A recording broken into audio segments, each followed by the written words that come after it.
iba naman is customized. Umpisahan natin dito sa handlebar niya. Yung handlebar niya is classic. Yung Springer port niya classic din. Classic fender, classic rim set and wide side. Yun. Naka-chrome yung batalya niya. Ito yung customized natin na frame. Naka-chain guard.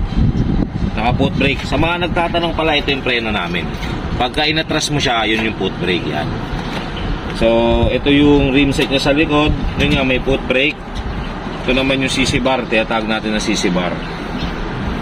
So, yun. Kung mapapansin nyo, all chrome siya. Wala siyang pintura. Ito yung tinatawag natin na lowrider bike. Classic size 20. Yun. Sa mga gusto umorder, PM lang kayo sa page namin.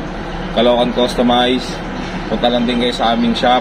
Ang location is 12 Avenue 176 Corner Rosal Street, Caloocan South. Yun. Salamat. Peace out.